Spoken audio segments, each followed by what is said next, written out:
우리가 교회 다니면서 흔히 듣는 말이 있습니다. 하나님 앞에서 바르게 살면 복을 주신다는 말입니다. 이 말이 어쩌면 우리 신앙생활의 대전제가 되기도 합니다. 그래서 이 말에 대한 두 반응이 있습니다. 자기 삶이 팍팍하고 힘들면 자신은 죄인이 되는 거예요. 내가 문제가 있어서 내 삶이 이렇다라고 생각을 한다는 겁니다.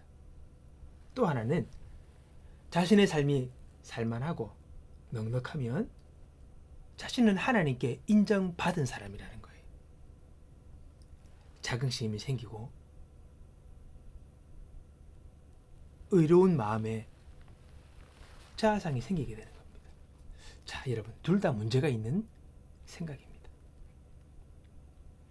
오늘 부자 청년의 얘기가 나옵니다. 이것은 이러한 배경에서 우리가 생각해 볼 수 있는 말씀입니다. 이 청년이 주님께 나온 이유가 뭡니까? 영생에 이르는 길을 묻습니다. 기본적으로 그는 영생을 사람의 선함에 기초를 두고 있습니다. 올바라야 된다는 거죠. 그런 가치관이 있는 것입니다. 그래서 예수님을 향해 하는 말이 선한 선생님이여 라고 부릅니다. 선하다는 말은 완벽하고 흠과 죄가 없다는 이 하나님과 그분의 성품과 연관된 말씀이에요. 이 말은 유대인들도 잘 쓰지 않는 말입니다. 자, 이때 주님께서 뭐라 말씀하십니까? 그 청년의 말에 누가 선하냐? 선한 분은 하나님 한 분밖에 없다. 그렇게 대답을 하시죠. 그리고 그 청년에게 이어 말씀하십니다. 십계명을 쭉 이야기하죠. 그러니까 이 청년이 뭐랍니까? 이건 내가 어려서부터 다 지켰습니다. 그는 의로운 자가 되려 했고 이를 위해 노력했던 사람이었죠. 거기에다 그는 큰 부자였습니다. 나름 자신의 의를 세우려고 열심히 노력했던 사람이라고. 또 그런 마음에 자긍심이나 또는 그런 프라이드가 있었던 사람이었던 것입니다. 그는 의로운 자가 되려고 했고 그걸 위해 노력했던 사람이었죠.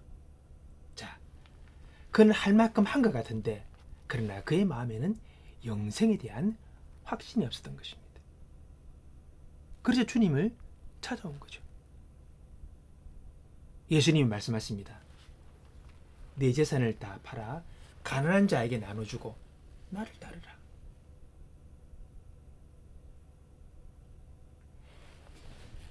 청년의 그 중심을 주님은 깨뜨려 보신 겁니다. 뭐가 문제인지를. 그에게는 재물을 사랑하는 마음이 있었습니다. 예수님의 그 말씀에 그는 슬퍼하며 돌아갔다고 성경은 기록하고 있습니다. 영생에 이를 수 있는 그 무언가를 제거하기 위해 주님 던지신 그 말씀 앞에 이 청년이 걸린 거예요. 어려웠던 겁니다. 그리고 슬퍼하면서 돌아갔습니다. 그 뒤에 우리 주님이 유명한 말씀을 하십니다. 낙타와 바늘귀 비유를 말씀하시죠.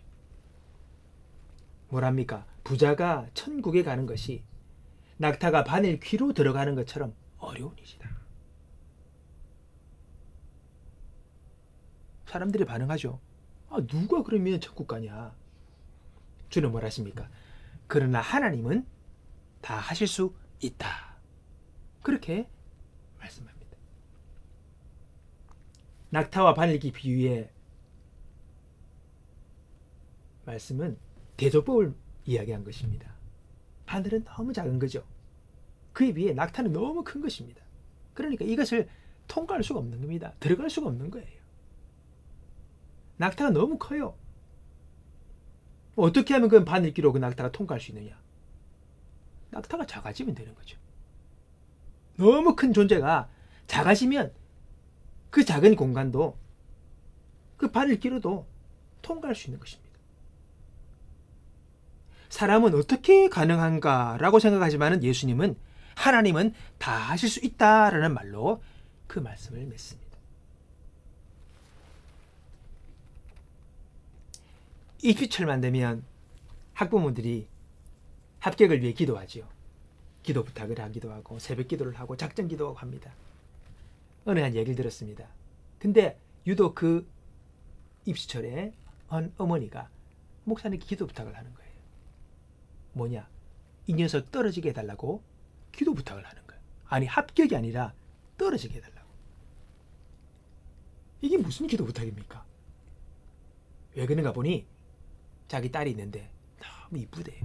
실제 이쁘고, 그리고 어릴 적부터 공부면 공부, 미술이면 미술, 음악이면 음악, 하는 것마다 1등이야. 너무 잘해, 똑똑해. 어느 하나 빠지는 게 없는 거예요. 근데 아버지가 뭘 말하시면 아버지가 뭘 알아? 엄마가 뭐라 말하면 엄마는 입 다물어. 이렇게 한다는 거예요. 그러면서 이번에 대학까지 탁 붙어버리면 이거 사람 안 된다고. 너무 교만해서 아무것도 안 된다고. 그래서 이러면 시집도 못 가고 시집을 가도 얼마 못 살고 돌아올 게 뻔하다. 그래서 이번에 꼭 시험에서 떨어지게 해달라고 그 어머니가 목사님께 기도 부탁을 했다는 겁니다. 실제입니다.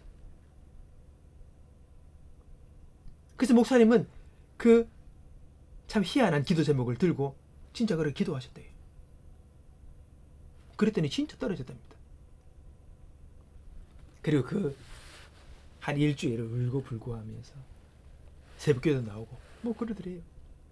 그 다음에 그 사람이 바뀐 거예요. 다 꺾여가지고 겸손해졌어요. 온유해졌대요. 사람 되어졌대요. 곽선희 목사님의 본인의 사역 속에 일어났던 그 일화를 이야기하신 것을 들었습니다. 여러분, 대학 입시가 사실은 3년 고등학교 공부해서 치는 그런 시험이 아니잖아요. 사실 초등학교 1학년 때부터 온 전체 교육 시간들이 그 시험 하나를 위해서, 대학 입시를 위해서 어떻게 보면 공부하는 거 아닙니까? 자기는 잘난 줄 알았는데 그 최종 결과에서 탁 떨어진 거예요. 그 마음에 느낀 바가, 깨달은 바가 있었던 것 같습니다. 여러분, 하나님은 우리를 작게 만드십니다. 교만한 마음, 문제가 있는 마음들을 주님 고치시는 거예요. 우리에게 시련을 주시는 이유가 무엇입니까? 결국은 그를 겸손하게 만드는 것입니다. 그를 낮아지게 하는 것입니다. 자신의 위치를 알게 하시는 겁니다. 우리를 작게 만드시는 거예요. 그래서 결국은 천국에 이르도록, 천국에 합당한 자로 우리를 빚으신다는 것을 우리는 알아야 합니다. 우리가 어떻게 천국 갑니까? 더 많은 의를 세우고 더 훌륭한 일을 해서가 아닙니다. 하나님을 인정하고 그 앞에 겸손해져야 합니다. 그리고 나는 의가 없으니 그리스도의 의를 의지하여 그의 은혜로 영생에 이르는 것이 바로 여러분 생명에 이르는 길 아니겠습니까? 우리는 우리의 자랑, 우리의 의, 우리의 자존심을 다 내려놓아야 합니다. 정말로 나의 존재를 알고 겸손해지는 자가 되어야 합니다. 오늘 우리의 삶 가운데 있는 크고 작은 시련의 목적이 바로 우리를 겸손하게 하게 하는 것임을 우리는 잊지 말아야 합니다. 그런 시간일 때마다 주 앞에 더욱 겸손하게 우리가 새롭게 주 앞에 나아가는 우리들의 모습이 되어야 할 것입니다. 낮아지고 겸손해질 때 하나님은 우리의 삶의 모든 것을 채우시는 은혜를 베풀어 주실 것입니다. 진정 전국에 합당한 자로, 영생에 이르는 자로 주 앞에 설 수 있는 저와 여러분의 모습 되기를 주님의 이름으로 축복합니다.